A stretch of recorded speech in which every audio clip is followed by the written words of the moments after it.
Hello friends, आप सभी का कैरियर बिना में स्वागत है। दोस्तों, आज हम प्रैक्टिस सेट 32 देखने जा रहे हैं। इससे पहले जो है हम लोग 31 तक कर चुके हैं। जो अभ्यर्थी अभी तक नहीं देखे हैं तो आप कंप्लीट देखिए, ज़रूर आपका परफॉर्मेंस पहले से बहुत बेटर हो जाएगा। दोस्तों, अगर आप इसका PDF चाहते हैं तो टेलीग्राम से जुड़कर PDF डाउनलोड भी कर सकते हैं। दोस्तों, ये जो 32 प्रैक्टिस सेट है, आज मैं बहुत डीप में जाने वाला हूँ। दोस्तों, कुछ ऐसा चीज़ बताऊँगा जो शायद आप नहीं जानते होंगे। अगर जानते थे तो आप कमेंट कर सकते हैं।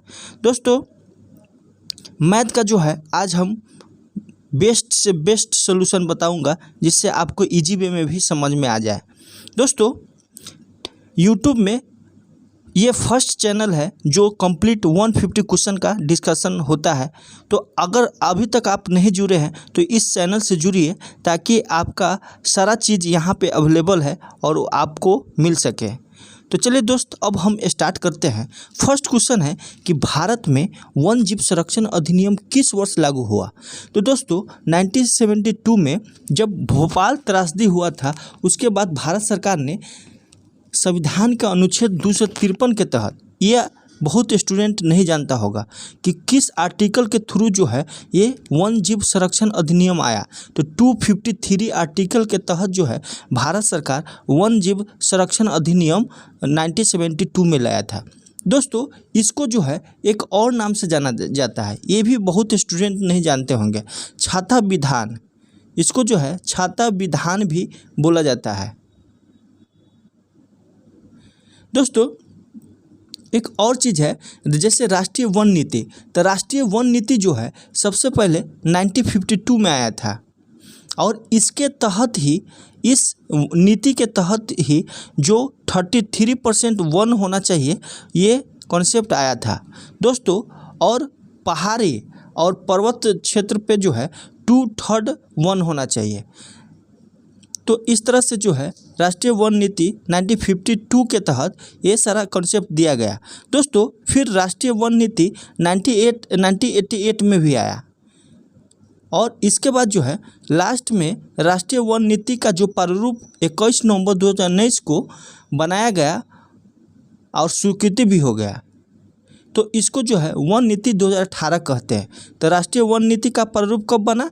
21 नवंबर 2019 को, जिसको है वन नीति 2018 कहते हैं। तो पूछ देगा कि वन नीति 2018 कब आया, तो 2018 मत मारिएगा, ये 21 नवंबर 2019 को आया था। तो इसका सही आंसर 1972 है। दोस्तों, सरकार ने वन जीव संरक्षण अधिनियम 1972 को जो है देश के वन्य जीवों को सुरक्षा प्रदान करने और अवैध शिकार, तस्करी और अवैध व्यापार को नियंत्रण करने के उद्देश्य से जो है लागू किया था। तो उद्देश्य भी हम लोग जान गए, अवैध शिकार, तस्करी, अवैध व्यापार, ये सारा चीज़ के लिए जो है 1972 वन जीव संरक्षण अधिनियम लाया गया। अगला क्वेश्चन है, निम्नलिखित में से किस राज्य में वर्ष 2011 की जनगणना में सबसे कम जनसंख्या घनत्व है। तो दोस्तों, सबसे कम जनसंख्या घनत्व जो है अरुणाचल प्रदेश में है, जहां 1 किलोमीटर स्क्वायर में मात्र 17 व्यक्ति रहता है, और सबसे अधिक घनत्व जो है बिहार का है। अगला है, निम्नलिखित में से कौन सा एक G8 का सदस्य नहीं है। तो दोस्तों, G8 का सदस्य जो है स्पेन नहीं है। इसके बारे में भी हम लोग डिटेल से बात करेंगे। सबसे पहले जब ये गठन हुआ था उस समय मात्र 6 कंट्री था, और कब गठन हुआ? 25 मार्च 1973 को। ये क्वेश्चन आने के चांसेज है, कहा कि G20 हुआ है, तो G20 तो सब पढ़ लेगा, लेकिन जो और संगठन है, जो अच्छा संगठन है, उससे क्वेश्चन पूछ दे सकता है। तो ये 1973 में बना, और इसके बाद जो है 1976 में कनाडा शामिल हो गया। 1976 में कनाडा शामिल हो गया। इस तरह से ये G7 आया। दोस्तों, इसका मुख्यालय जो है, जो अध्यक्षता करता है, वहीं पे बनाया जाता है।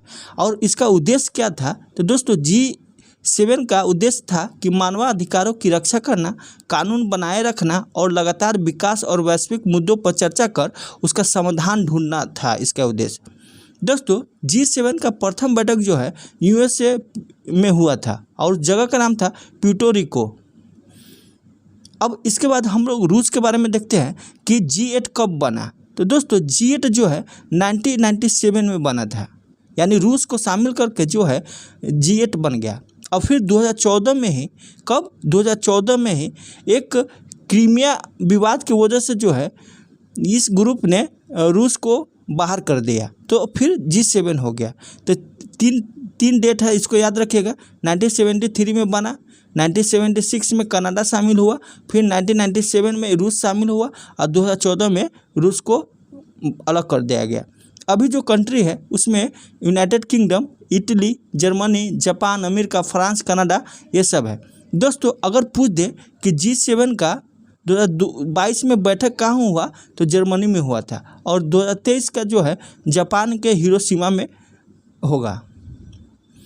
तो इस तरह से जो है आप ये सारा चीज़ फैक्ट जान जाइएगा, तो कोई भी क्वेश्चन आएगा तो आप हैंडल कर सकते हैं। दोस्तों अगला क्वेश्चन है कि निम्नलिखित में से कौन सा ब्रिक्स देशों में से एक नहीं है। तो दोस्तों ब्रिक्स देशों में से कनाडा नहीं है, ये तो इजी है, लेकिन और हम इसके बारे में डिटेल जानने की कोशिश करेंगे। दोस्तों इसकी स्थापना कब होता है, तो 2009 में होता है, और सिर्फ 4 सदस्य था, यानी ब्रिक था। इसके बाद जो है 24 दिसंबर 2010 को जो है ये दक्षिण अफ्रीका को शामिल किया गया, साउथ अफ्रीका को, इसलिए इसमें एस लग गया। दोस्तों जो ये कौन सा व्यक्ति था जो इस संगठन को बनाया था, तो ये रूस का जो है, रूस का कौन व्यक्ति था, तो ये इसका नाम था दिमित्री मेदवेदेव, और भारत की तरफ से जो था ये मनमोहन सिंह थे, और चीन से हु जिनताओ था। चीन से कौन था, हु जिनताओ जो है चीन से था, और ब्राज़ील से जो था लुइज इनसाइयो लुला डा सिल्वा था। सिल्वा याद रखिएगा, सिल्वा जो है ब्राज़ील से था।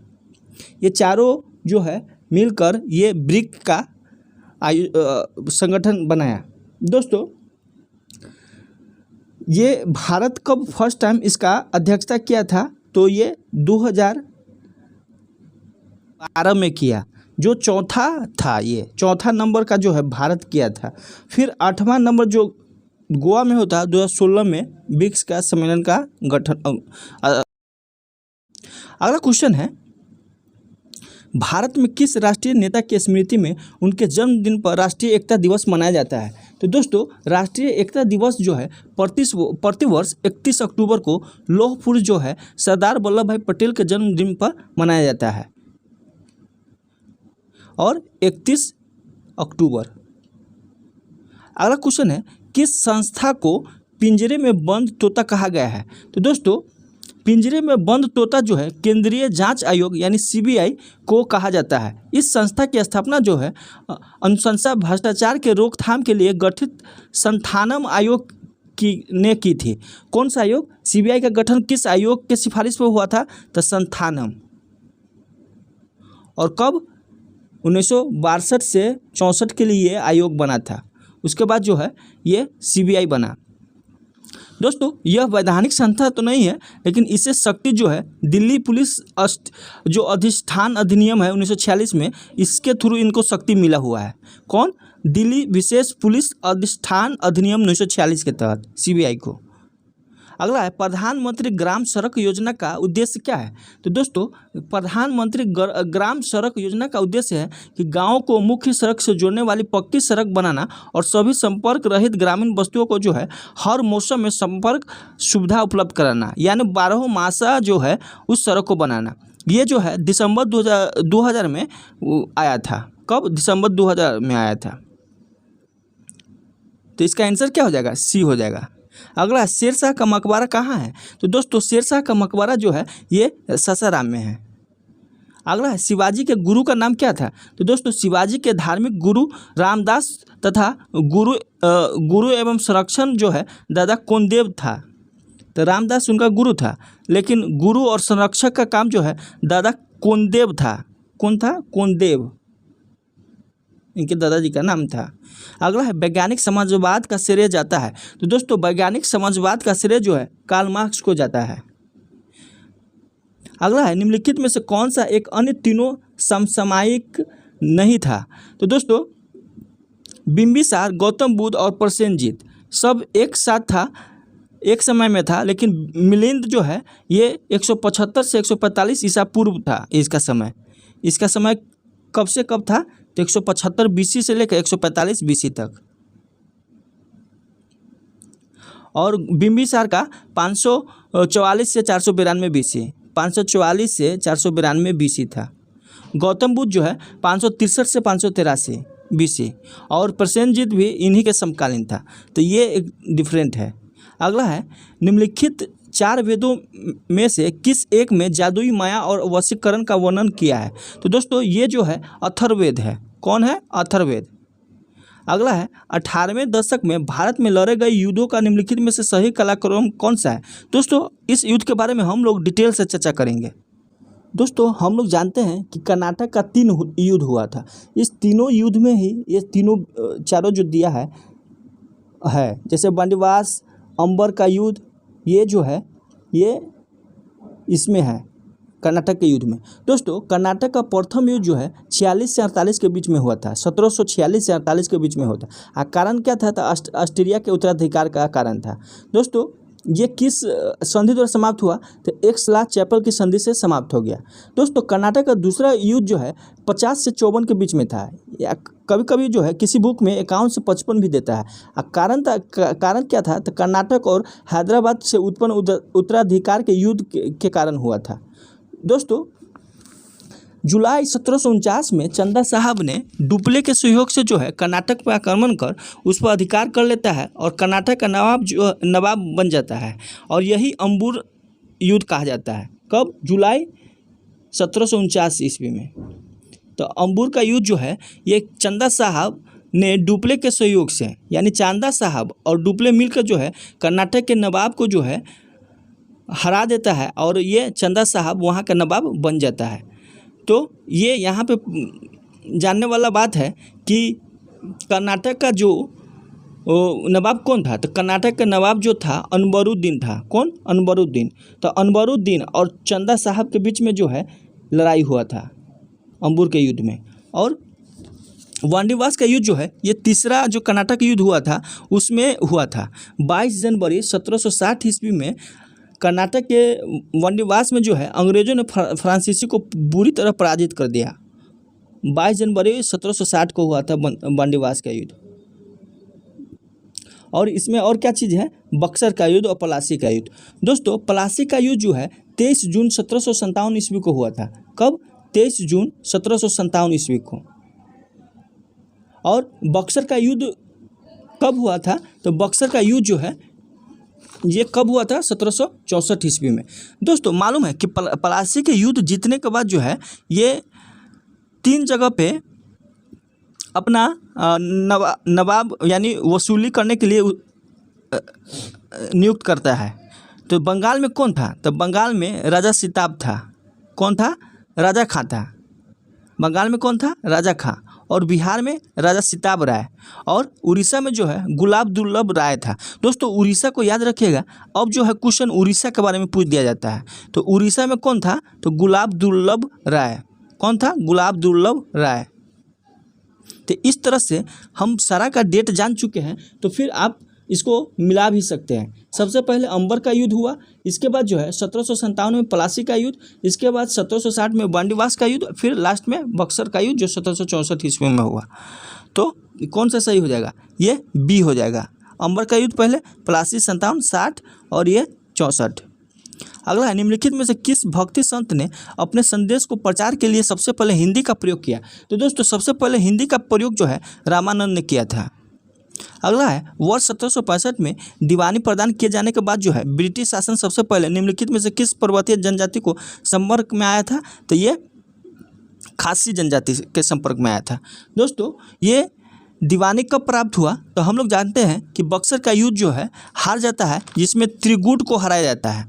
त्रिगुट में कौन कौन होता है? तो अवध के नवाब होता है शुजाउद्दौला होता है। अवध के नवाब कौन है? शुजाउद्दौला। और मुग़ल बादशाह शाह आलम द्वितीय होता है। और फिर एक कौन होता है? ये जो बंगाल का नवाब था वो जो मीर कासिम था। तो ये सारा जो है मिलकर हार जाता है। इसके बाद जो है यहाँ पे 2 संधि होता है। यहाँ पे कितने संधि होता है? तो 2 संधि होता है। कौन कौन? 12 अगस्त 1765 को जो है मुगल शासक और शाह आलम द्वितीय के बीच में होता है, और द्वितीय संधि जो है 16 अगस्त 1765 को यानी 4 दिन बाद अवध के नवाब सिराजुद्दौला से होता है। और इसी में जो है कंपनी को बिहार, बंगाल और उड़ीसा की दीवानी प्राप्त होती है। और दोस्तों इसी में जो है बंगाल में मोहम्मद राजा खां, फिर बिहार में राजा सिताब राय और उड़ीसा में गुलाब दुर्लभ राय को बनाया जाता है। तो गुलाब दुर्लभ राय जो है उसको याद रखिएगा। दोस्तों एक और क्वेश्चन आता है कि बक्सर का युद्ध के समय बंगाल का नवाब कौन था? तो दोस्तों बक्सर के युद्ध के समय जो बंगाल का नवाब था मीर जाफ़र था। इसको कंफ्यूज मत होइएगा कि मीर कासिम था, ये मीर जाफ़र ही था, दोबारा इनको बना दिया गया था। अगला है निम्नलिखित कथनों पर विचार करना है। चोलों ने पांड्य चेर शासकों को पराजित कर प्रायद्वीपीय भारत पर प्रारंभिक मध्यकालीन समय में अपना प्रभुत्व स्थापित किया। चोलों ने दक्षिण पूर्व एशिया के शैलेंद्र साम्राज्य के विरुद्ध जो है चढ़ाई किया तथा कुछ क्षेत्रों को जीता था। तो इसमें कौन सा सही है? तो दोनों सही है। चोल जो है अस्थाई चोल जो है ये पंचायती राज के लिए फेमस है, इसको याद रखिएगा। तो दोनों सही है। अगला निम्नलिखित कथनों पर विचार करना है। वारेन हेस्टिंग प्रथम गवर्नर जनरल थे जिन्होंने भारत में ब्रिटिश ढांचे पर आधारित एक नियमित पुलिस बल स्थापित किया। रेगुलेटिंग एक्ट 1773 द्वारा कलकत्ता में उच्चतम न्यायालय स्थापित की गई भारत दंड संहिता जो है 1860 में लागू हुआ। तो दोस्तों 2 और 3 सही है, लेकिन फर्स्ट गलत है। फर्स्ट गलत क्यों है कि ये जो है ये पुलिस बल, नियमित पुलिस बल स्थापना जो है कॉर्नवालिस ने किया था। कौन? कॉर्नवालिस ने। और सबसे पहले जो मुख्य न्यायाधीश बना था सर एलिजा इम्पे था, इसको याद रखिएगा, सर एलिजा इम्पे। तो 2 ही 3 सही। अगला निम्नलिखित में से कौन सा एक क्षेत्र 1857 के विद्रोह से प्रभावित नहीं था? तो दोस्तों 1857 के विद्रोह से जो है चित्तौड़ प्रभावित नहीं था। अगला है विक्टोरिया जलप्रपात किस नदी से संबंधित है? तो दोस्तों विक्टोरिया जलप्रपात जो है ये जम्बेजी नदी से संबंध है, जबकि विश्व की सबसे लंबी नदी का स्रोत जो है नील नदी है और यह विक्टोरिया झील से निकलती है। नील नदी जो है विक्टोरिया झील से निकलती है। दोस्तों अगर वॉल्यूम वाइज पूछे तो ये अमेजन नदी हो जाता है। दोस्तों दुनिया के सबसे ऊँचा जलप्रपात जो है कौन है? तो एंजिल जलप्रपात। सबसे ऊंचा जलप्रपात कौन है? एंजिल। और किस नदी पे है? इसको याद रखिएगा, कैरोनी नदी पे। कैरोनी नदी पर जो है सबसे ऊंचा जलप्रपात है। दोस्तों स्टेनले जलप्रपात किस नदी पे? तो कांगो नदी पे। और दोस्तों जायरे नदी जो है विषुवत रेखा को 2 बार काटती है। तो इस तरह से हम इसका आंसर क्या होगा? जम्बेजी नदी। अगला है निम्नलिखित में से कौन सा राज्य झारखंड के सीमावर्ती है? तो झारखंड का सीमावर्ती राज्य कौन है? तो ये पंजाब तो नहीं है, बिहार है, उड़ीसा है, पश्चिम बंगाल है। बिहार से 10 जिला स्पर्श करती हैं, पंजाब से 10, उड़ीसा से 4 और छत्तीसगढ़ से 4 और यूपी से 1। अगला है मिलाना है सिमलीपाल। सिमलीपाल जो है, सिमलीपाल कहाँ है? तो सिमलीपाल जो है उड़ीसा में है। सिमलीपाल कहाँ है? उड़ीसा में। नौकरेक मेघालय में है, देहांग देवांग अरुणाचल प्रदेश में। और कंचनजंगा कहाँ है? तो कंचनजंगा जो है ये सिक्किम में है।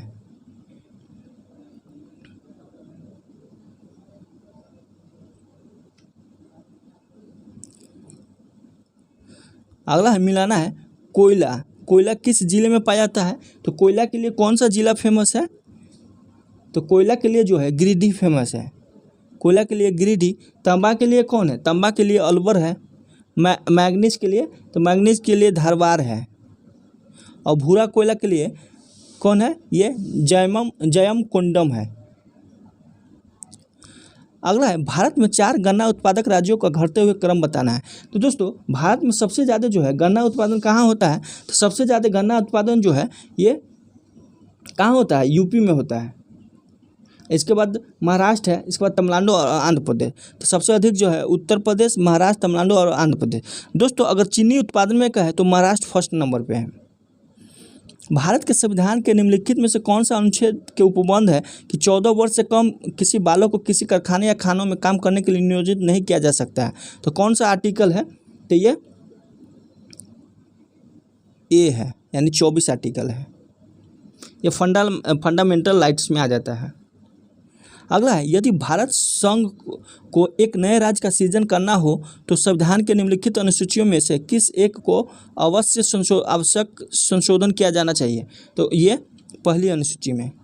अगला, पंचायती राज का प्रधान लक्ष्य है। प्रधान लक्ष्य क्या है? तो पंचायती राज का प्रधान लक्ष्य है कि ग्रामवासियों में शक्ति का विकेंद्रीकरण। अगला है, निम्नलिखित में से कौन सा एक कथन सही नहीं है? सही कौन सा नहीं है? भारत के सार्वजनिक क्षेत्र का प्रथम एकीकृत इस्पात संयंत्र राउरकेला इस्पात संयंत्र सोवियत संघ के सहयोग से स्थापित किया गया। दोस्तों फर्स्ट ही गलत है, क्योंकि भारत में द्वितीय पंचवर्षीय योजना के दौरान जो है पश्चिम जर्मनी के स्रोत से जो है राउरकेला इस्पात संयंत्र की स्थापना की गई थी। अब भिलाई जो है सोवियत संघ, दुर्गापुर में भिलाई में जो है सोवियत संघ से, दुर्गापुर में ब्रिटेन से और बोकारो में सोवियत संघ से। ये बोकारो जो है चतुर्थ पंचवर्षीय योजना के तहत इसका निर्माण किया गया है। तो फर्स्ट गलत हो गया। दूसरा है, सलेम इस्पात संयंत्र भारत में जंगरोधी इस्पात का प्रमुख केंद्र है। सही है। महाराष्ट्र इलेक्ट्रो स्मेलेट लिमिटेड भारत इस्पात सेल के समानुषंगी है। सही है। विशाखापट्टनम इस्पात संयंत्र राष्ट्रीय इस्पात निगम लिमिटेड की इकाई है। ये भी सही है। अगला है, जनगणना 2011 के अनुसार भारत के निम्नलिखित राज्यों में से किसकी जनसंख्या उत्तर प्रदेश के बाद सबसे अधिक है? तो उत्तर प्रदेश के बाद सबसे अधिक जनसंख्या जो है महाराष्ट्र का है। अगला है, कथन पर विचार करना है। फर्स्ट है कि किसान क्रेडिट कार्ड योजना के अंतर्गत जो है किसानों को वितरित किए गए ऋण भारतीय जीवन बीमा निगम राष्ट्रीय कृषि बीमा योजना का अधीन है। ये गलत है। दूसरा है, किसान क्रेडिट कार्ड धारकों को दुर्घटना में हुई मौत पर 50,000 रुपये तक, अस्थायी अपंगता होने पर 25,000 रुपये तक की राशि की व्यक्तिगत दुर्घटना बीमा का प्रावधान है। तो दो सही है, एक गलत है। दोस्तों किसान क्रेडिट कार्ड योजना कब आया? इस किसान क्रेडिट कार्ड योजना जो है 1998 से 1999 में आया था और यह जो है वाणिज्यिक बैंकों, क्षेत्रीय ग्रामीण बैंकों और सहकारी बैंकों से प्राप्त ऋणों को सरल बनाने के लिए शुरू की गई थी।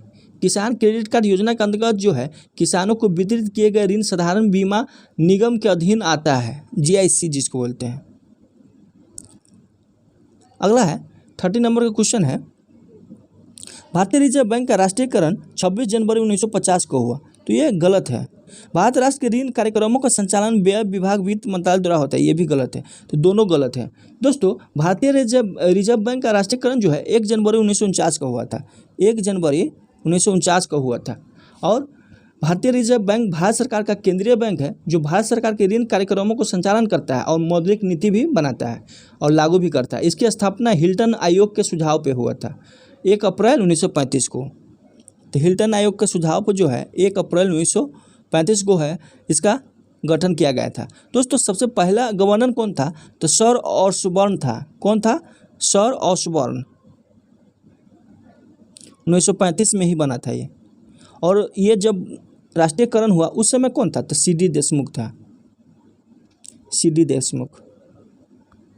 अगला है, नागवंशी राजा की राजधानी कहाँ है?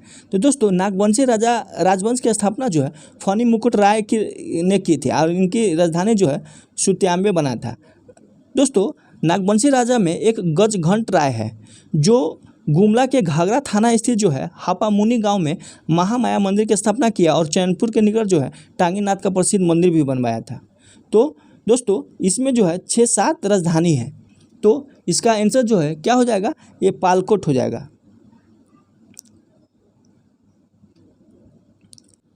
दोस्तों जो प्रताप राय था नागवंशी राजा, उसकी राजधानी चुटिया थी और भीमकर्ण का जो है खुकरा था। दुर्जन शाह का कौन था? दोईसा था। दोस्तों दुर्जन शाह जो है हीरा के परखी व्यक्ति थे और उदयनाथ का जो है रातूगढ़ था। उदयनाथ का राजधानी कौन था? रातूगढ़। अगला है, मुंडा पंचायत के लोग जहाँ बैठकी करते हैं उसे क्या कहते हैं? तो दोस्तों उसको जो है ये अखाड़ा कहते हैं। दोस्तों प्रमुख देवता क्या है? तो इनका प्रमुख देवता जो है सिंह बोंगा है और सूर्य समर्पित है, सूर्य की देवता है सिंह बोंगा। और ग्राम देवता पूछे तो हाथू बोंगा है। ग्राम क्या है? ग्राम देवता हाथू बोंगा। पहाड़ देवता तो बुरु बोंगा है। और धार्मिक प्रधान जो है, धार्मिक प्रधान को पाहन कहते हैं और पूजा स्थल को सरना कहते हैं। पूजा स्थल को क्या कहते हैं? सरना। और दोस्तों एक वर्ड है शासन। तो शासन का अर्थ क्या होता है? तो शासन मुंडा जनजाति के पूर्वजों की हड्डी दबी होती है शासन पे, उस जगह को शासन कहते हैं। और गांव को जो है, गांव को क्या नाम दिया? गांव को क्या कहा जाता है? होतू कहा जाता है, हाथू। गाँव को क्या कहा जाता है? हाथों। अगला है झारखंड राज्य का गठन किस वर्ष हुआ? तो झारखंड राज्य का गठन जो है 15 नवंबर 2000 को ये हुआ था और 28वां राज्य था उस समय, 15 नवंबर 2000 को। अगला झारखंड के 14 लोकसभा सीटों में कितने अनुसूचित हेतु आरक्षित है? दोस्तों झारखंड राज्य के 14 लोकसभा में 5 सीट जो है अनुसूचित जनजाति हेतु जो है आरक्षित है और 1 सीट जो है अनुसूचित जाति हेतु आरक्षित है। तो 5 अनुसूचित जनजाति और 1 जो है अनुसूचित जाति के लिए आरक्षित है। दोस्तों राज्यसभा की कितनी सीटें हैं? तो राज्यसभा की 6 सीटें हैं, जिसमें और विधानसभा का 81। तो विधानसभा के एसटी में कितना 28 और एससी में जो है 9 और जनरल में 44 सीटें हैं। अगला इनमें से कौन सा लोक नृत्य झारखंड नहीं है? तो झारखंड का कौन सा लोक नृत्य नहीं है? घूमर। दोस्तों पाइका जो है ओजपूर्ण नृत्य है और इसमें नर्तक जो है सैनिक वेश धारण करता है। नटुआ जो है ये पुरुष प्रधान नृत्य है, इसमें पुरुष स्त्री वेश धारण करके नृत्य करता है। और छऊ क्या है? दोस्तों इस नृत्य का जन्म स्थान जो है सरायकेला है और इसमें पौराणिक व ऐतिहासिक कथाओं के मंचन के लिए पात्र तरह तरह की मुखौटे धारण करते हैं छऊ में। अगला इनमें से कौन सी झारखंड की चित्रकला शैली है? तो दोस्तों जादव पटिया झारखंड की संथाल जनजाति की सर्वाधिक मशहूर लोक चित्रकला शैली है जो अब लुप्त हो चुकी है, जादू पटिया।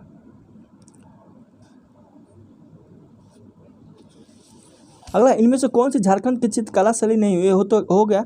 अगला झारखंड के किस जनजाति समूह द्वारा लिखने के लिए ओलचिकी लिपि का प्रयोग किया जाता है? तो ओलचिकी लिपि का प्रयोग जो है ये संथाल जनजाति करता है, ओलचिक।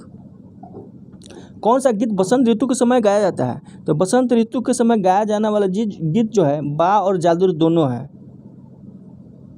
अगला इनमें से कौन सा विश्वविद्यालय एक डिम्स विश्वविद्यालय है? तो डिम्स विश्वविद्यालय जो BIT मेसरा है। अगला CNT एक्ट बनाने वाले कौन शामिल थे? दोस्तों CN एक्ट को बनाने वाले में कुछ प्रमुख अंग्रेज अधिकारी, भारतीय विद्वान और मिशनरी लोग थे, जैसे डॉक्टर डेविडसन है, कैप्टन डेपरी है, captain grey, colonel E.T. Dalton है और मेजर हस्ट भी है, स्लेक है, सेटलमेंट ऑफिसर लिस्टर भी है, शिफ्टन और रीड, बाबू राखल दास भी है। तो बाबू राखल दास को याद रखिएगा, ये सारा है। अगला भूगत बंध अथवा पूर्ण योगबंधक का तात्पर्य है। तो ये क्या तात्पर्य है? रैयत की अग्रिम ऋण के रूप में दी गई राशि को जो है भूगत बंध कहते हैं। अगला है मुंडा विद्रोह की अवधि क्या है? तो दोस्तों मुंडा विद्रोह की अवधि जो है 1895 से 1900 ईस्वी तक की है और विद्रोह सामूहिक भूस्वामित्व व्यवस्था का जमींदारी और व्यक्तिगत भूस्वामित्व व्यवस्था में परिवर्तन के विरुद्ध इस आंदोलन का उदय हुआ और बाद में बिरसा के धार्मिक राजनीतिक आंदोलन के रूप इसको चरमोत्कर्ष पर पहुँच गया। तो 1895 से 1900 ईस्वी तक है।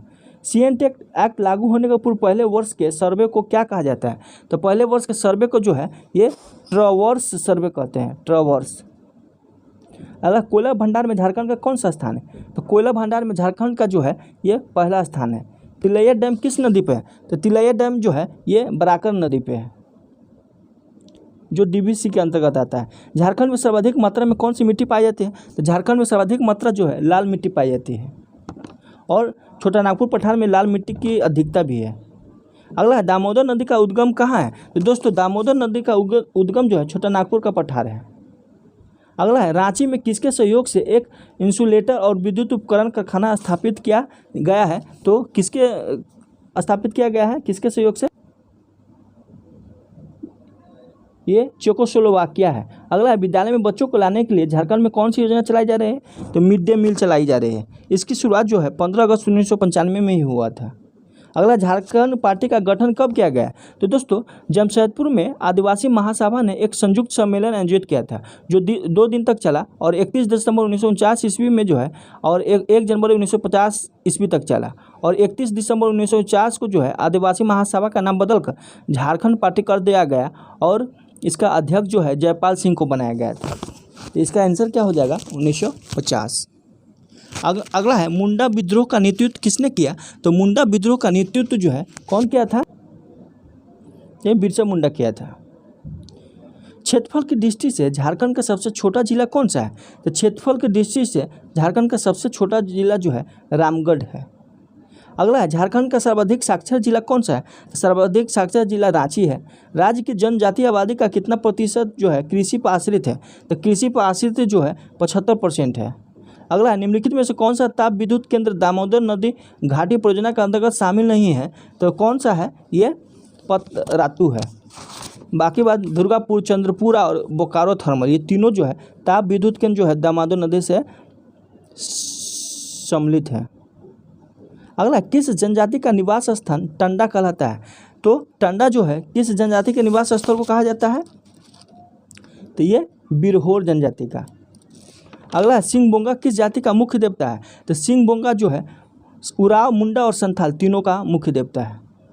अगला है, मिंज जनजाति का निम्न में से कौन सा चिन्ह गोत्र चिन्ह है? तो मिंज जनजाति का गोत्र चिन्ह कौन है? तो गोत्र चिन्ह जो है ये मछली है। अगला है, निम्न में से कौन सा गीत बच्चों के जन्म के अवसर पर गाया जाता है? तो बच्चों के जन्म के अवसर पर गाया जाने वाला गीत जो है ये झंझाइन गीत है। रांची जिला टाना भगत पुनर्वास अधिनियम कब पारित हुआ? तो ये कब पारित हुआ? तो ये 1948 में पारित हुआ। अगला है, टाना भगत आंदोलन किस जनजाति से संबंधित है? तो टाना भगत आंदोलन जो है ये उराव जनजाति से संबंधित है। अगला क्वेश्चन है, नागवंशी राजाओं की प्रारंभिक राजधानी कहाँ है? तो इससे पहले हम लोग चर्चा भी किए हैं, प्रारंभिक राजधानी जो है सुतियाम्बी बना था।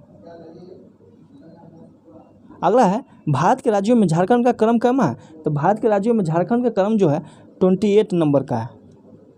अगला, झारखंड की सबसे लंबी नदी कौन सी है? तो दोस्तों झारखंड की सबसे लंबी नदी जो है ये दामोदर नदी है, जो 290 किलोमीटर दूरी जो है झारखंड में तय करती है और इसका कुल लंबाई 524 किलोमीटर है। जनगणना 2011 के अनुसार जनसंख्या के दृष्टि से झारखंड का सबसे बड़ा जिला कौन है? तो सबसे बड़ा जिला कौन है? तो ये सबसे बड़ा जिला ये है रांची। अगला है, कौन से जलप्रपात को गौतम धारा के रूप में भी जाना जाता है, क्योंकि माना जाता है कि भगवान बुद्ध ने वहाँ स्नान किए थे? तो ये कौन है? तो ये जोन्हा जलप्रपात है। अगला, सरकार द्वारा झारखंड क्षेत्र स्वास्थ्य परिषद का कब बनाए गए थे, जिसको जैक बोलते हैं? जैक कब बना था? तो ये 1995 में बना था। अगला है, झारखंड के पुरुषों की सबसे सामान्य पोशाक को क्या कहा जाता है? जो कपड़े का एक टुकड़ा होता है, सामान्य पोशाक को क्या कहा जाता है? भगवा कहा जाता है। अगला, कौन सा शहर झारखंड की सांस्कृतिक राजधानी के रूप में जाना जाता है? तो सांस्कृतिक राजधानी के रूप में जो है देवघर को जाना जाता है। अगला है, निम्न में कौन सा वन जीव अभ्यारण्य झारखंड में स्थित है? तो हजारीबाग वन जीव अभ्यारण्य जो है झारखंड में स्थित है। कोलेरू वन जीव अभ्यारण्य पूछे तो आंध्र प्रदेश में है, जो कृष्णा नदी और गोदावरी नदी के बीच में है। अगर दोस्तों कमलांग वन जीव अभ्यारण्य कहाँ है? तो ये अरुणाचल प्रदेश में है। और सोनाई रूपाई तो असम में है, सोनाई रूपाई जो है असम में है। अब हम लोग सामान्य विज्ञान का क्वेश्चन देखते हैं। फर्स्ट क्वेश्चन है कि इनमें से मानव शरीर में विटामिन सी का एक कार्य क्या है? तो फर्स्ट दिया है कि टायरोसाइन चयापचय में भाग लेता है, मृत ऊतकों की मरम्मत करता है। तो दोस्तों विटामिन सी का काम जो है मृत ऊतकों को मरम्मत करता है। परमाणु रिएक्टर में इस्तेमाल किया जाने वाला शीतलक क्या है? तो परमाणु रिएक्टर में जो प्रयोग किया जाता है शीतलक के रूप में वो क्या है? दोस्तों शीतलक के रूप में जो है जल जो या द्रवित सोडियम यूज करते हैं शीतलक के रूप में, जल या द्रवित सोडियम। दोस्तों अगर पूछ दें कि मंदक के रूप में कौन करता है, तो मंदक के रूप में ग्रेफाइट और DTO भारी जल। और दोस्तों नियंत्रक क्षार जो है कैडमियम और बोरोन का क्षार का यूज करते हैं, कैडमियम और बोरोन का क्षार का जो है कंट्रोलिंग के लिए यूज करते हैं। प्रथम रिएक्टर जो है 1942 में अमेरिका ने बनाया था। तो आप लोग इसको कंफर्म कर लीजिएगा कि मंदक जो है मंदक के रूप में क्या यूज करते हैं? ग्रेफाइट और DTO। और कूलेंट में जो है जल और द्रवित सोडियम यूज कर सकते हैं। और नियंत्रक क्षार जो है कैडमियम और बोरोन की क्षार। दोस्तों अगला क्वेश्चन है कि इनमें से किसके द्रव्यमान का केंद्र जो है उसके शरीर के बाहर स्थित होता है? तो दोस्तों ये रिंग जो होता है उसका द्रव्यमान जो है केंद्र द्रव्यमान का केंद्र जो है उसके शरीर के बाहर होता है। अगला है, इनमें से किसकी कमी के कारण जो है हाइपोकैलेमिया होता है? तो दोस्तों हाइपोकैलेमिया जो है किसके कमी के कारण होता है? तो ये पोटेशियम की कमी के कारण जो है हाइपोकैलेमिया हो जाता है। अगला क्वेश्चन है डायनमो परिवर्तित करता है। तो डायनमो जो है किसको परिवर्तित करता है, तो ये यांत्रिक ऊर्जा को जो है विद्युत ऊर्जा में यानी मैकेनिकल एनर्जी को जो है इलेक्ट्रिकल एनर्जी में कन्वर्ट करता है डायनमो। अगला है वायरलेस माउस कंप्यूटर से किस प्रकार कनेक्ट होता है। तो किस प्रकार कनेक्ट होता है, ये गामा रेज से कनेक्ट होता है। अगला है आयोडीन की मात्रा की कमी को इनमें से क्या लेकर पूरा किया जा सकता है। तो क्या लेकर पूरा किया जा सकता है, तो ये आयोडीन युक्त नमक और समुद्री खाद्य पदार्थ। अगला है गोबर गैस का मुख्य घटक होता है। तो गोबर गैस का मुख्य घटक क्या होता है, तो मीथेन होता है। गोबर गैस का मुख्य घटक जो है मीथेन होता है। अगला क्वेश्चन है रेडियम की खोज किसने की थी। तो दोस्तों रेडियम की खोज जो है जो मैडम दंपति थी क्यूरी ने की है। दोस्तों 1902 ईस्वी में मैडम क्यूरी और उनके पति जो है पियरे क्यूरी ने पता लगाया कि यूरेनियम के खनिज पिच ब्लेंड में यूरेनियम की अपेक्षा लगभग 4 गुना अधिक रेडियो सक्रियता उपलब्ध होती है। दोस्तों इसी अनुमान के आधार पर जो है यह वैज्ञानिक ने अपने कठिन और जोखिम भरे अनुसंधान का फलस्वरूप जो है 1903 ईस्वी में कब 1903 ईस्वी में पिच ब्लेंड से रेडियम नामक एक अत्यंत रेडियो सक्रिय तत्व की खोज की। तो रेडियो सक्रिय तत्व की खोज कब हुई, 1903 में। अगला है किलोवाट डैश को मापने की इकाई है। तो दोस्तों किलोवाट जो है ये पावर को मापने की इकाई है। हीरा डैश का एक अपरूपी स्वरूप है। तो दोस्तों हीरा कार्बन का एक अपरूप है। कार्बन का अन्य अपरूप जैसे ग्रेफाइट है। अगला है नाभिकीय विखंडन डैश के प्रभाव के कारण होता है। तो दोस्तों नाभिकीय विखंडन जो है न्यूट्रॉन के प्रभाव के कारण होता है। दोस्तों वह नाभिकीय अभिक्रिया जिसके फलस्वरूप जो है एक भारी नाभिक विखंडित होकर 2 हल्के नाभिकों में परिवर्तन हो जाता है और ऊर्जा की एक विशाल राशि विमुक्त करता है, उसको जो है नाभिकीय विखंडन कहते हैं। दोस्तों नाभिकीय विखंडन प्रक्रिया में उत्सर्जित न्यूट्रॉनों में से कुछ न्यूट्रॉन जो है अन्य यूरेनियम नाभिक पर प्रहार करता है, जिसके फलस्वरूप जो है प्रारंभिक प्रक्रिया की पुनरावृत्ति होती है, यानी 1 से 2, 2 से 4, 4 से 8 इस प्रकार से जो है विखंडित होती जाती है। इस प्रकार जो है यह श्रृंखला प्रक्रिया प्रारंभ हो जाती है और ऊर्जा की अपार राशि विमुक्त होती है।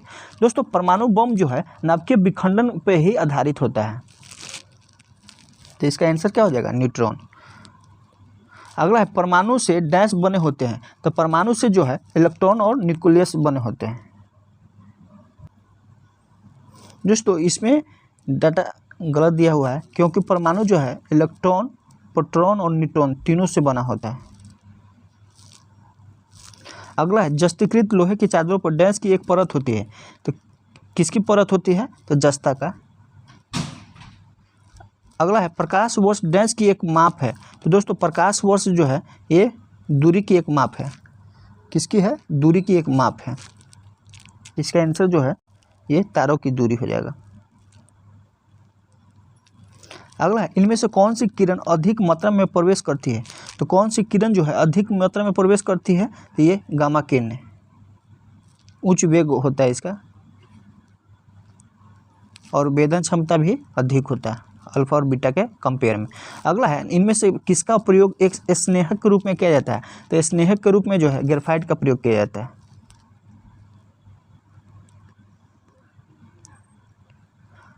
अगला क्वेश्चन है लकड़ी डैश के निर्माण में इस्तेमाल होने वाले मुख्य कच्ची सामग्री है। तो मुख्य कच्ची सामग्री किसके उपयोग में होता है, तो ये कागज। अगला है मध्याह्नु मेसन्स जिसको इंग्लिश में डैश में पाए जाते हैं। तो मेसन्स किस में पाया जाता है, कॉस्मिक किरणें में। ब्रेड बनाने के लिए इस्तेमाल होने वाला ईस्ट एक क्या है। तो ब्रेड बनाने वाले दोस्तों इसमें भी आंसर गलत है क्योंकि ब्रेड बनाने के लिए इस्तेमाल होने वाले ईस्ट एक कवक है। क्या है, कवक है। अब हम लोग मैथ की ओर चलेंगे। दोस्तों एक एक फ़ोटो लेने का मतलब यही है कि इसमें स्पेस बच रहा है और बनाने में भी अच्छा लगेगा। दोस्तों मेरे पास थोड़ा संसाधन की कमी है, इसलिए जो है उसी में अच्छा करने का कोशिश करता हूँ। अगर आप लोग सपोर्ट कीजिएगा तो और बेहतर से बेहतर काम हो सकेगा। इसलिए मैं ज्वाइन बटन किया हूँ। अगर जिसको सपोर्ट करना है तो मेरे चैनल को सपोर्ट कर सकते हैं। चलिए दोस्त, क्वेश्चन है कि दो संख्याओं का अनुपात 7:11 है। यदि उनका महत्तम समावर्तक 28 है तो दोनों संख्याओं के बीच का अंतर क्या है। तो मान लीजिए दोस्त, संख्या जो है x/y जो है 7/11 है और इसका HCF जो है इसका जो HCF है 28 है। तो इसमें अंतर कितना है, 4 है और HCF 28, तो एक का वैल्यू 28 हो जाएगा। तो 28 × 4 कितना होता है, 28 × 4 जो है 112 हो जाएगा। तो इसका आंसर क्या हो जाएगा, 112। यानी मान लीजिए संख्या x है और y है और HCF a है, तो इसको हम ax ay लिख सकते हैं क्योंकि HCF 1 है, a है। तो इस तरह से इसका आंसर 112 हो जाएगा। अगला क्वेश्चन है, यदि 110 को x% कम करने पे, तो देखिए 110 को x% कम करने पे तो 100 - x% कर सकते हैं। करने पर प्राप्त परिणाम, तो प्राप्त परिणाम क्या होता है, 50 को x% बढ़ाने पर, तो 50 × 100 + x कर सकते हैं। परसेंटेज में 100 + x कर सकते हैं।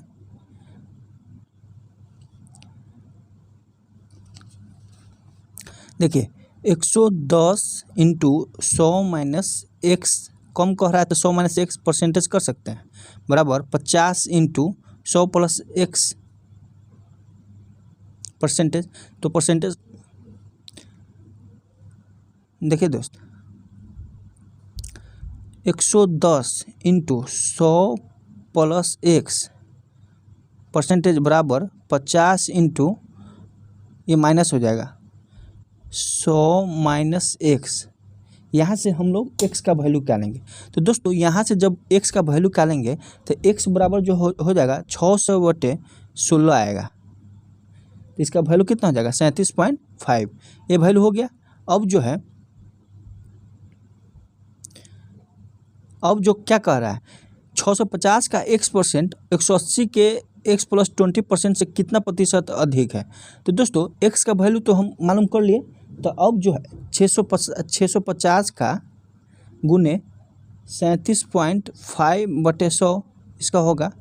इसका वैल्यू जो है कितना आता है, इसका वैल्यू जो है 243.75 आएगा। अब फिर कह रहा है कि कितना, 180 का 20 + x%, तो 37.5 है, इसमें 20 जोड़िए तो 57.5 हो जाएगा बटे 100। अब इसको करेंगे तो 103.5 आएगा। अब कह रहा है कि कितना अधिक है, तो 243 में से 103 घटाइए। 243 में 243.75 माइनस 103.5 बटे 103.5 गुने 100, इसको करेंगे तो 136% आता है। अगला है क्वेश्चन कि 40, तो 40 इसको गुना कर दीजिए, का है तो 4 × 8 = 32, 8 × 3 = 24, तो 8 × 3 = 24 हो गया। तो 40 में से 24 गया तो कितना हो गया, 40 में से 24 गया तो 16 आ गया। और नीचे है इसका 34 में से 6 घटाइए तो 28, 4 × 7 = 28, 7 × 3 = 21, तो ये भी 16 आ जाएगा। तो 1:1 हो गया। अगला है 12 संख्याओं का औसत 39 है। तो इसमें 12 संख्या का औसत 39 है, तो 12 संख्याओं का कुल योग कितना हो जाएगा, 12 × 39, 12 × 39, तो ये कितना हो जाएगा, 468 हो जाएगा। फिर कह रहा है कि अंतिम 5 संख्या का औसत 35 है, तो अंतिम 5 संख्या का योग कितना हो जाएगा, 35 × 5, ये कितना हो जाएगा, 175। फिर कह रहा है कि पहली 4 संख्याओं का औसत जो है 40 है, तो 4 संख्या का औसत 40 है, तो 40 × 4 160 हो जाएगा। अब कह रहा है कि 5वीं, 6ठी और 7वीं निकालना है, तो 5वीं, 6ठी, 7वीं का योग जो है 160 को जोड़े, 75 को जोड़े और 468 में से घटा दिए, तो कितना हो जाएगा, जैसे 468 माइनस 175 प्लस 160 करेंगे तो 133 आएगा। ये थोड़ा लंबा क्वेश्चन है। अब कह रहा है कि 5वीं संख्या 6ठी संख्या से 6 कम है और 7वीं संख्या से 5 अधिक है। तो 5वीं संख्या जो है x मानेंगे तो x+5 हो जाएगा, 7 में अगर हम x मानेंगे तो, और छठी क्या है, इससे 6 कम है ये, तो x+11 हो जाएगा, और सभी का योग 133 है, तो 11 5 16, 16 घटा देंगे इसमें से, और 3x हो जाएगा, तो 3x बराबर जो है ये कितना हो जाएगा, 3x बराबर जो है ये 133 - 16 यानी 117/3 हो जाएगा। x बराबर 117/3 काटेंगे तो कितना होगा, 39 होगा। अब जो कह रहा है निकाल लेंगे, पाँचवीं और छठी संख्या है, तो पाँचवीं x+5 है, तो 39 + 5 कितना, 44 हो जाएगा।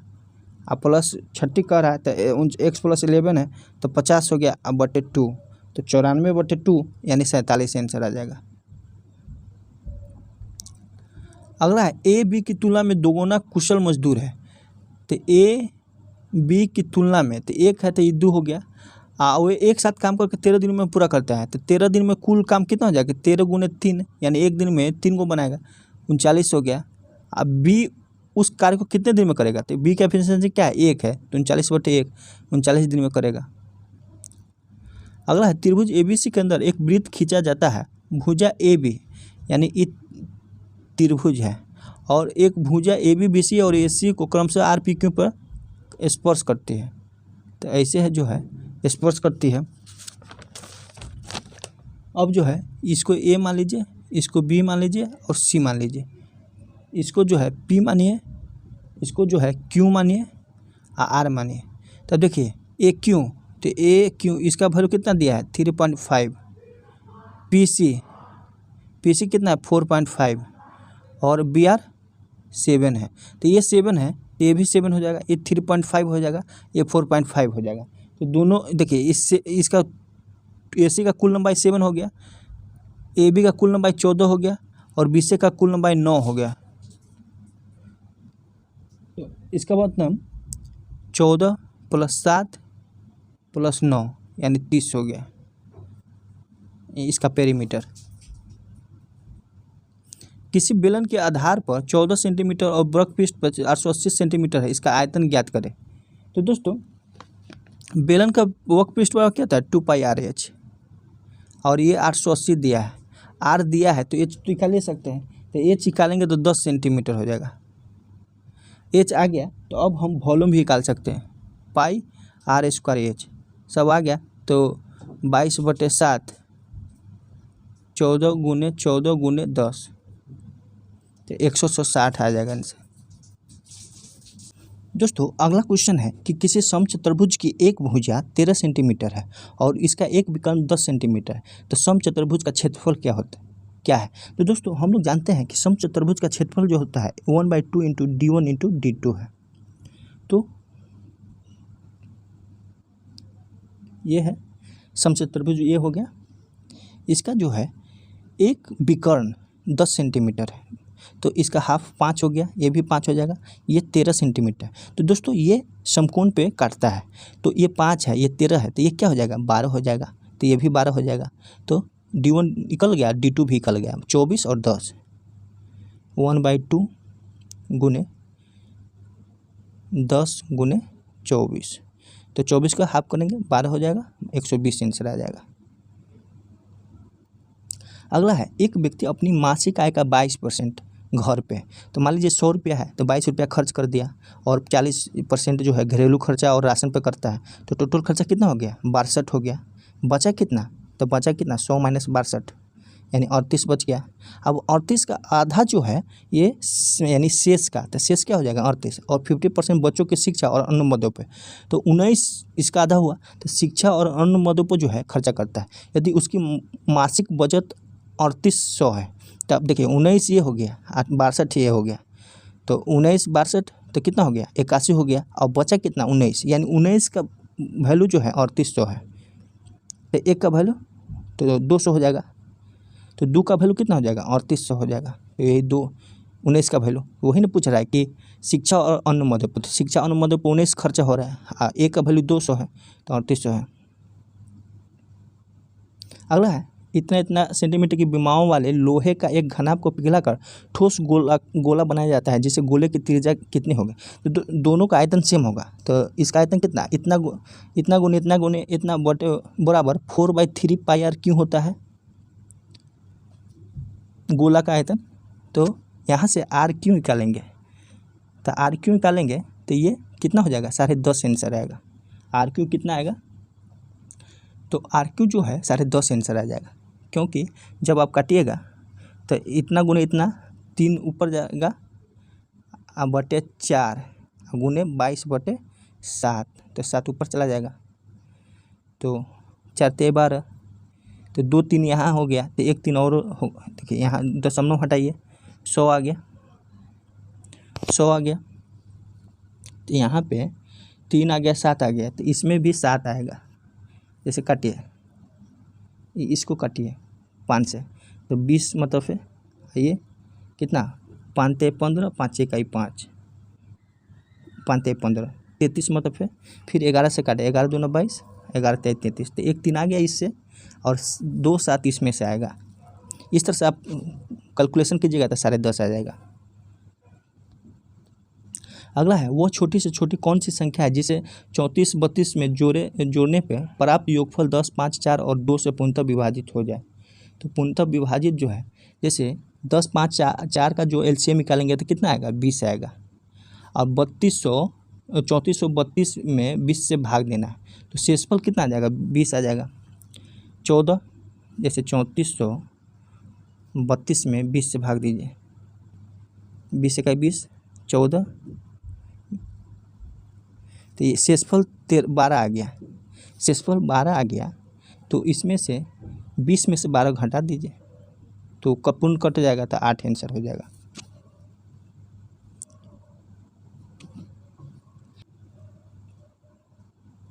अगला पाइप ए बी किसी टंकी को क्रम से 16 24 और 40 घंटे में ही खाली कर सकता है।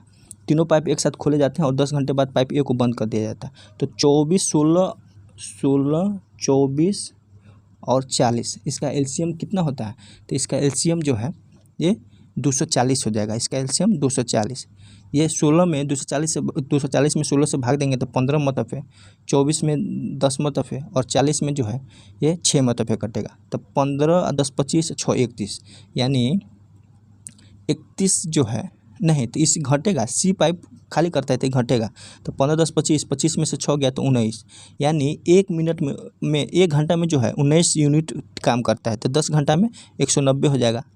तो अब शेष की अब ए को हटा दिया गया है, ए क्या है 15 यूनिट है, तो इसमें 10 या 6 है तो 4 ना काम करेगा ये। अब तो 240 में से 190 घटाइए तो 50 हो गया। 1 घंटा में 4 यूनिट काम करता है, तो 25 पर 12.5 हो जाएगा। अगला क्वेश्चन है कि एक व्यक्ति मॉल के निकट सड़क पर खड़ा है।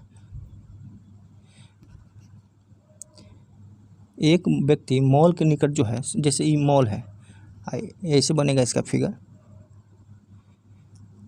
ये 1425 पे खड़ा है।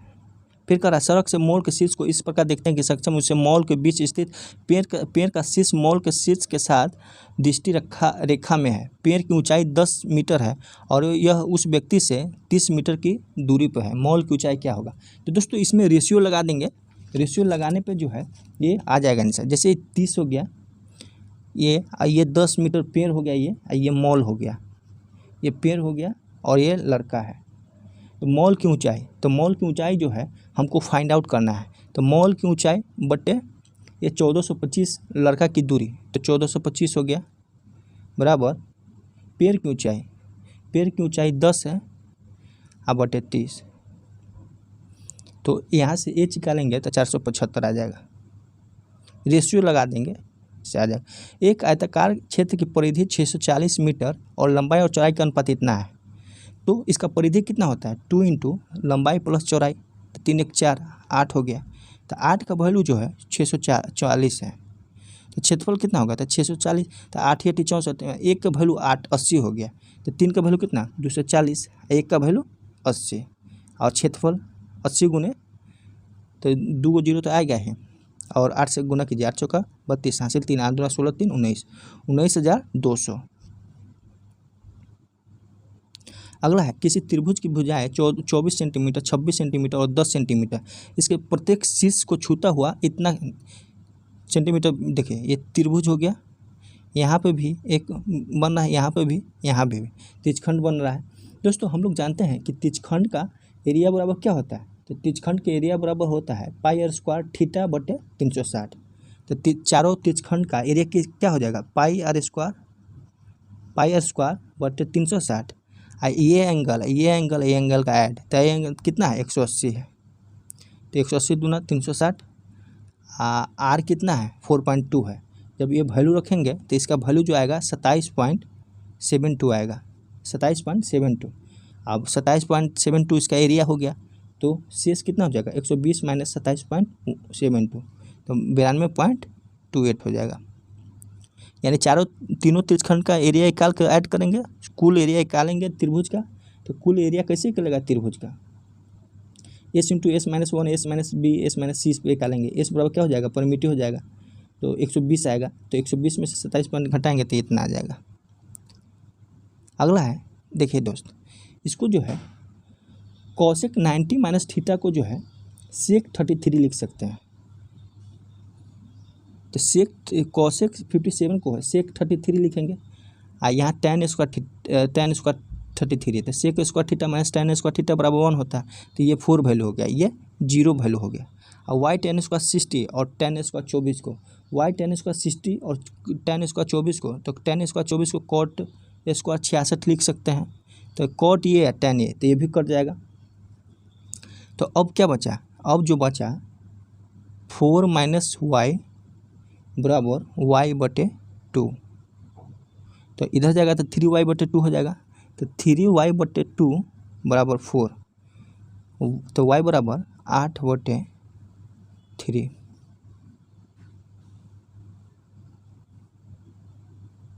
अब देखिए, किसी समलंब चतुर्भुज की दो समानांतर भुजाएं क्रमशः 27 सेंटीमीटर 13 सेंटीमीटर, यदि समलंब चतुर्भुज की ऊंचाई 7 सेंटीमीटर हो तो मीटर स्क्वायर में इसका क्षेत्रफल क्या होगा। दोस्तों, समलंब चतुर्भुज का जो क्षेत्रफल होता है 1/2 गुने ऊंचाई समानांतर भुजाओं का योग। तो समानांतर भुजाओं का योग जो है एक 13 है और एक 27 है, तो 13 27 कितना 40 हो जाएगा, 40 हो गया। एच कितना है, एच 7 सेंटीमीटर है, तो ये 10 हो गया, आई 7 है, तो 10 7 70। देखिए सेंटीमीटर का चक्कर है, ये मीटर में दिया हुआ है, मीटर में निकालना है। तो 1/2 गुने 7 गुने 40 कीजिए, तो ये क्या हो जाएगा 20 हो गया। तो 7 दूना 14 140 सेंटीमीटर। इसको 4 को 0 से भाग दे देंगे, तो 1 0 से 1 0 कटा, तो 0.014 हो गया मीटर स्क्वायर। अगला है P A P B O केंद्र वाले वृत्त के बाह्य बिंदु पी से खींची गई दो स्पर्श रेखाएं यदि वृत्त पर बिंदु ए और बी इस प्रकार स्थित है, A P B Y 100 degree है। जैसे देखिए ये वृत्त हो गया, इस पे जो है दो स्पर्श रेखा माने इक्वल में खींचा गया है, ये 100 है, ये 100 डिग्री है। देखिए वृत्त हो गया ये है। अब ये जो है 100 है, ये 100 है। अब देखिए ये वो हो जाता है, इस पे जो है, अब देखिए ये दोनों बराबर होता है। जब ये दोनों बराबर होगा तो ये एंगल बराबर होगा, ये 100 है, तो ये दोनों एंगल का योग कितना हो गया 80, आई बराबर है, तो 40 हो गया, ये 40 हो गया। देखिए ये 40 हो गया, ये पूरा जो है 90 होता है, तो ये 50 हो गया, ये भी 50 हो गया। इसमें पूछ के क्या रहा है, तो ये एंगल ही पूछ रहा है, तो 50 आंसर आएगा। एक व्यक्ति अपनी यात्रा का पहला भाग 160 किलोमीटर, दोस्तों इसका भी बहुत अच्छा ट्रिक है। देखिए एलिगेशन मेथड लगाएंगे, 160 ये वो है 240, टोटल दूरी 20 घंटा में इतना करता है, तो इसका भी निकाल लेंगे, तो कितना हो जाएगा 192 हो जाएगा। तो 240 में से 192 घटाइए 48 हो गया, और 192 में से 60 घटाइए 160, तो कितना हो जाएगा 32 हो जाएगा। तो 16 दूना 32, 16 48, 3:2। और जैसे किलोमीटर पर आवर है, तो जो पर आवर रहेगा वो यही रेशियो आता है। तो 3 2 5, तो 5 का वैल्यू कितना है 20 है, तो 1 का वैल्यू 4, तो ये 8 घंटा और ये 12 घंटा, तो 8 घंटा आंसर हो जाएगा दूसरे भाग का। अगला है किसी वस्तु का अंकित मूल्य 5000 रुपया है, तो दोस्तों तीनों क्रमिक का छूट कितना हो जाएगा, पहले 2 का निकालिए। तो क्रमिक छूट जो है A plus B minus A B by 100, तो 15 + 10 माइनस 15 गुने 10/100 बराबर कितना हो जाएगा 23.5 होगा। फिर 23.5 को 18% से निकालिए, तो ये कितना है 23.5 प्लस 18 माइनस 23.5 गुने 18/100। तो इसको निकालेंगे तो कितना आ जाएगा, ये आ जाएगा आपको 37.27, यानी 100 रुपया में 37.27 छूट देता है। तो कितना में बेचता है, तो 5000 गुने 62.73, यानी 100 में से इसको घटाने के बाद 100 20 इसको गुना करेंगे तो ये 36.5 आएगा।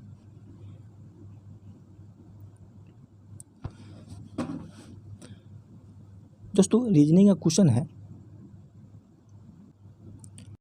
देखिए इसमें है जैसे ईस्ट हो गया, वेस्ट हो गया, नॉर्थ हो गया, साउथ हो गया। अनुज जो है सूर्य की ओर पीठ रखते हुए, यानी इधर से चल रहा रखते हुए कुछ समय बाद वह बाईं ओर मुड़ता है, तो ये बाईं ओर मुड़ गया, फिर वह दाईं ओर मुड़ता है तो इधर मुड़ गया, फिर वह बाईं ओर मुड़ जाता है तो इधर मुड़ गया।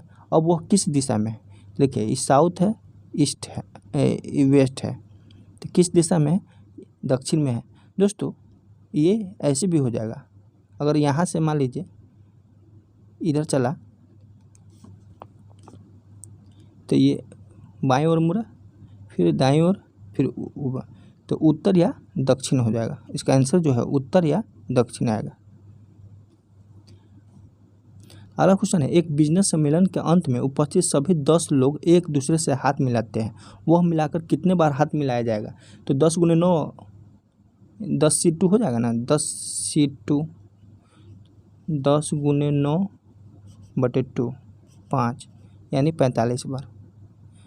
अगला है, इसके स्थान पर क्या रखेंगे। दोस्तों इसका हम आंसर बता देते हैं, आप लोग रख के देख लीजिएगा। सी आंसर है, एक दिन में कितनी बार घड़ी 2 सुइयां एक सीधी रेखा में होती है लेकिन एक साथ नहीं होती है, तो कितने बार, ये 22 बार। अगला है, एक घड़ी में 8:12 का समय हुआ, यदि एक दर्पण को घड़ी के सामने रखा जाए तो प्रतिबिंब की नज़र आने वाले में क्या होगा। तो उल्टा हो जाएगा, जैसे 11:60 में 8:12 से घटा देंगे तो कितना हो जाएगा 3:48 आंसर हो गया।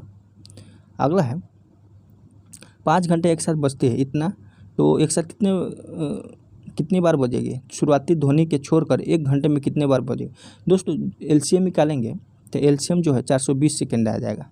तो 420 और 3600 घंटा होता है, तो 3600 सेकेंड होता है 1 घंटा में, भाग देंगे तो ये 8 बार होगा। गाय और मुर्गियों के एक समूह में पैरों की संख्या और सिर की संख्या 14 से अधिक है, गायों की संख्या क्या होगी। तो दोस्तों गाय को x मानेंगे और मुर्गी को y मानेंगे, तो गाय का कितना पैर होता है 4x और मुर्गी का 2y, तो इस तरह से जो है, और 14 अधिक है तो निकालेंगे तो ये 7 आ जाएगा। दिए गए प्रकरण में कौन सा सही है, तो कौन सा सही है, तो इसका आंसर जो है, इसका बी आंसर आ जाएगा। कह रहा है कि 7 के अंक है और जो कि जो है 9 से पहले आता है और उनके बाद जो है 6 भी आता है, तो इसे कितना संख्या है, तो 2 ही संख्या है। अगला है, पास के पार्क में आप अपने दोस्तों के साथ फुटबॉल खेल रहे हैं, खेल के दौरान आपकी फुटबॉल से एक घर की खिड़की का फलक टूट जाता है, इस स्थिति में आपको क्या करना चाहिए। तो इस स्थिति में जो है घर के मालिक से माफ़ी मांगा और नुकसान की भरपाई करना चाहिए। बी हो, बेमेल अंकों को अथवा समूह को चुनना है, तो बेमेल कौन है, जैसे 125/25 करेंगे तो 5 मतलब है, तो 5 के स्क्वायर, 144/36 करेंगे तो 4 आएगा, तो 4 के स्क्वायर 16 हो गया। 343 में 49 से भाग देंगे तो 7 आएगा, 7 का स्क्वायर 49 हो गया। और 512 में 64, 8 में तो 8 का तो 64 है, तो इसका आंसर जो है बी आ जाएगा। कौन आएगा, बी, क्योंकि 36 जो है 16 आता है, इधर 64 आता है, 36 आना चाहिए लेकिन यहाँ 16 आ रहा है। अगर यदि कूट भाषा में बॉय को इतना लिखा जाता है तो डेज को क्या लिखा जाएगा। तो दोस्तों बॉय को जो है 21/5 लिखा जाता है, डेज को जो है ये क्या लिखा जाएगा 41 2 26 और 5, यानी जो अक्षर जितना नंबर पे है ना उसको लिखा जाता है, तो 41 26 5, 41 26 5।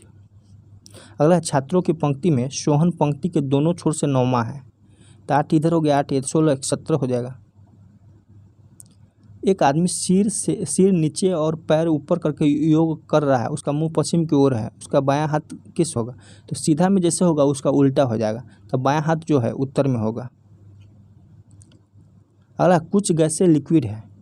क्या कह रहा है? कुछ गैसें लिक्विड है। ये गैस हो गया, लिक्विड हो गया। सभी लिक्विड जल है, ये वाटर हो गया। तो सभी गैसें का जल होना संभव है। सभी गैस का जल होना संभव है, सही है। सभी गैस जल नहीं है, सभी गैस जल नहीं, ये भी सही है। तो इसका कौन सा फॉलो करेगा? तो ये जो है ये फर्स्ट इज फॉर, सभी गैस जल नहीं है। संभावना वाला तो सही होगा। दो में कह भी सकते हैं, न भी कर सकते हैं, कंफर्म नहीं है। अगला, दी गई आकृति में कितने त्रिभुज है? तो दोस्तों दी गई आकृति में कितने त्रिभुज है? तो ये 7 हो जाएगा। अगला है, पी तथा क्यू भाई है। पी एस का पिता है, आर क्यू का एकमात्र पुत्र है तथा वह यू से विवाहित है। यू एस से किस प्रकार संबंधित है? तो दोस्तों यू एस जो है भाभी है, ये इसका भाभी है। अगला, निम्नलिखित में दिए गए बहुपद को लुप्त बताना है। तो देखिए 19 प्लस 9 कितना हो गया? 28। 28 प्लस 38, 28 प्लस 38 37, 28 प्लस 38 37, 65 हो जाएगा। जैसे इस दोनों को जोड़िए, इस दोनों को जोड़ेंगे तो कितना आ गया? 28 आ गया। फिर 9 को 38 जोड़िए, 9 में 38 जोड़ेंगे तो 37 आ गया। फिर 28 में जो है 37 जोड़िए, कितना आ गया? 65 आ गया। और फिर 37 में 65 जोड़िए तो कितना आ गया? 102 आ गया, 102 हो जाएगा। फिर यहाँ पे 49 में से 3 घटाएँ 48, 49 में से 3 घटाएंगे तो 48, 46 में 3 घटाएंगे तो 43, और 43 में 3 घटाएंगे तो 40, 40 में 3 घटाएंगे तो 37 हो जाएगा। दी गई आकृति में ए युक्त को फलक विपरीत क्या होगा? तो ए के विपरीत ई हो जाएगा। अब हम लोग कंप्यूटर के क्वेश्चन में देखते हैं। फर्स्ट क्वेश्चन है कि कंप्यूटर पर हिंदी टाइपिंग का महत्व क्यों बढ़ता जा रही है? इसलिए कि हिंदी संचार माध्यम का उचित साधन है और हिंदी पत्रिकाओं और पुस्तकों की मांग काफ़ी बढ़ रही है, दोनों हो जाएगा। अगला है, निम्नलिखित में से हिंदी टंकन से संबंधित कौन सा कथन सही है? तो कौन सा कथन सही है? तो हिंदी टंकन के लिए भाषा का ज्ञान होना आवश्यक है। अगला है, वर्ड प्रोसेसर का उपयोग किया जाता है। तो वर्ड प्रोसेसर का उपयोग जो है पाठ तैयार करने और सुधारने में, प्रविष्ट करने, प्रोसेसिंग करने में और प्रवाह सुनिश्चित करने में, सभी में किया जाता है। अगला है, टाइपिंग के संबंध में कौन सा कथन सही है? तो कौन सा सही है वो बताना है। तो हिंदी, अंग्रेजी और तथा अन्य भाषा की टाइपिंग समान रूप से एक ही कंप्यूटर और एक ही बोर्ड में किया जाता है, सही है। सभी भाषा के लिए अलग अलग फ़ॉन्ट का प्रयोग किया जाता है, ये भी सही है। कृष्णा एक प्रकार का फ़ॉन्ट है, ये भी सही है, तो सभी सही हो जाएगा। अगला, हिंदी टाइपिंग में क्री के लिए कीबोर्ड में कौन सा बटन प्रयोग किया जाता है? तो क्री के लिए जो है Alt + 01 करते हैं। कंप्यूटर पर अक्षर क को टाइप करने का शॉर्टकट कमांड क्या है? तो शॉर्टकट कमांड जो है Alt 0100। अगला है, ड्राइंग प्रोग्राम का उपयोग के संबंध में कौन सा कथन सही है? इस प्रोग्राम का उपयोग जो है मुख्य रूप से चित्र बनाने वाले कलाकारों द्वारा किया जाता है। अगला है, इनकी सहायता से विभिन्न प्रकार के चित्र बनाए जाते हैं। तो ए और दो दोनों सही। DTP पैकेज का उपयोग किया जाता है। DTP पैकेज का उपयोग जो है ये बाहरी वर्ड प्रोसेसर और ड्राइंग प्रोग्रामों द्वारा तैयार करने और फॉर्मेट करने में किया जाता है। पाठ्य तथा चित्रों का स्क्रीन पर खाका तैयार करने और उन्हें फॉर्मेट करने में, दोनों में किया जाता है। अगला है, डेस्कटॉप प्रकाशन शब्द का सबसे पहले उपयोग किसने किया था? तो सबसे पहला उपयोग जो है पॉल ब्रेनर्ड ने किया था। पेज मेकर में डैश होता है। तो पेज मेकर में जो है फोटो, आर्ट, कार्टून आदि सूचनाओं को एक ही फाइल में रखा जाता है। पेज मेकर में हर तरह की सामग्री को एक चित्र की तरह हैंडल किया जाता है, दोनों सही है। अगला वेंचुरा पब्लिशर है। तो वेंचुरा पब्लिशर क्या है? तो वेंचुरा पब्लिशर जो है DTP का एक विशिष्ट सॉफ्टवेयर भी है और इसका कार्य प्रणाली पेज मेकर से भिन्न है, दोनों सही है। वेंचुरा पब्लिशर है। तो वेंचुरा पब्लिशर जो है ये छोटे कंप्यूटर पर चल रहा है, अलग अलग सामग्री का व्यवस्थित करने का प्रयोग है और इसकी कार्य प्रणाली जटिल है, तो सभी सही है। वेंचुरा पब्लिशर उपयोगी है। तो वेंचुरा पब्लिशर जो है लंबे लंबे प्रकाशनों और तकनीकों, दस्तावेजों को तैयार करने में और पेज मेजर के विपरीत यह हर प्रकार की सामग्री को एक मिलाने में वाली नहीं है, तो दोनों सही है।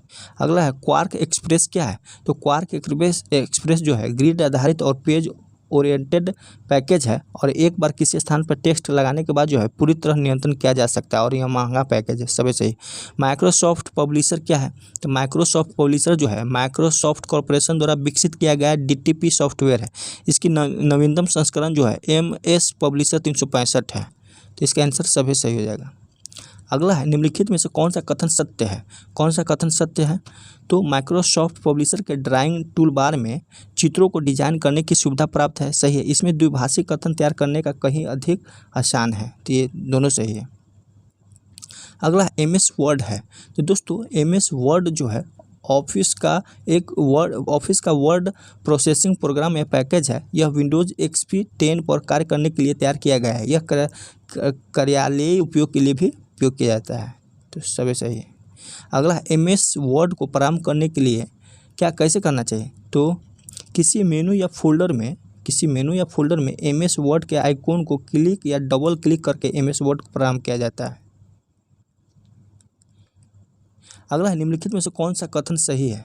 तो कौन सा कथन सही है? तो MS वर्ड में टाइटल बार के ठीक नीचे मेनू बार होता है और MS वर्ड में टाइटल बार के ठीक ऊपर मेनू बार नहीं नीचे होता है। भी सही है। निम्नलिखित में से कौन सा कथन सही है? कौन सा कथन सही है? दोस्तों MS वर्ड में 1 दर्जन से भी अधिक टूल बार होता है, लेकिन हम प्रायः 2 या 3 टूल बारों का ही स्क्रीन पर रखते हैं। संख्याओं के साथ कार्य करता है। तो C आंसर सही है। तो चलिए दोस्त इतना ही। अगर आपको अच्छा लगता है तो लाइक सब्सक्राइब कीजिए, दोस्तों के शेयर भी कीजिए ताकि हम और अच्छा से अच्छा वीडियो बना सकें। दोस्तों आप ज्वाइन लेना चाहते हैं तो ले सकते हैं। लास्ट में हम कुछ करेंगे JSSC एग्ज़ाम के लिए पहले।